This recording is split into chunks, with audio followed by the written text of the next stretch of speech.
Gothic Tales of Terror. This collection of short stories contains several Gothic tales to bear macabre and chilling witness.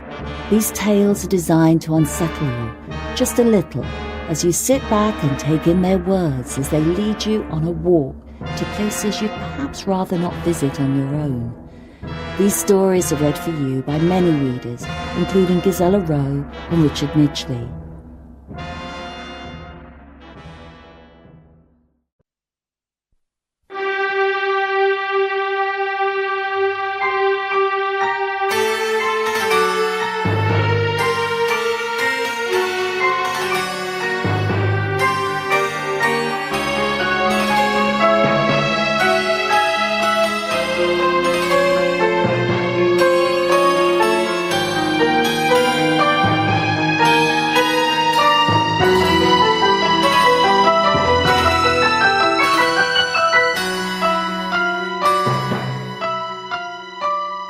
Herbert West, Reanimator. Part 1. From the Dark. Of Herbert West, who was my friend in college and in other life, I can speak only with extreme terror. This terror is not due altogether to the sinister manner of his recent disappearance, but was engendered by the whole nature of his life work, and first gained its acute form more than 17 years ago, when we were in the 3rd year of our course at the Miskatonic University Medical School in Arkham. While he was with me, the wonder and diabolism of his experiments fascinated me utterly, and I was his closest companion. Now that he is gone and the spell is broken, the actual fear is greater. Memories and possibilities are ever more hideous than realities. The first horrible incident of our acquaintance was the greatest shock I ever experienced, and it is only with reluctance that I repeat it. As I have said, it happened when we were in medical school, where West had already made himself notorious through his wild theories on the nature of death and the possibility of overcoming it artificially.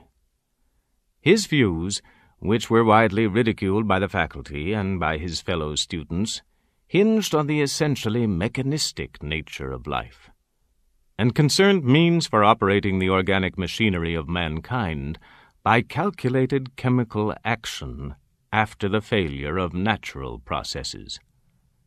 In his experiments with various animating solutions, he had killed and treated immense numbers of rabbits, guinea pigs, cats, dogs, and monkeys, till he had become the prime nuisance of the college.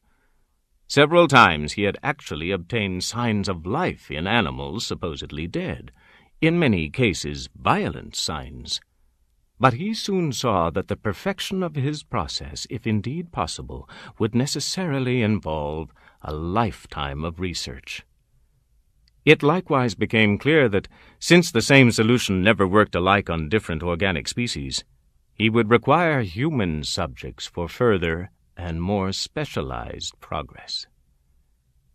It was here that he first came into conflict with the college authorities and was debarred from future experiments by no less a dignitary than the dean of the medical school himself, the learned and benevolent Dr. Allen Halsey, whose work in behalf of the stricken is recalled by every old resident of Arkham.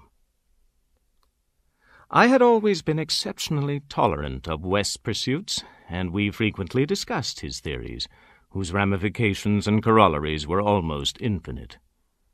Holding with Haeckel that all life is a chemical and physical process, and that the so-called soul is a myth, my friend believed that artificial reanimation of the dead can depend only on the condition of the tissues, and that unless actual decomposition has set in, a corpse fully equipped with organs may, with suitable measures, be set going again in the peculiar fashion known as life.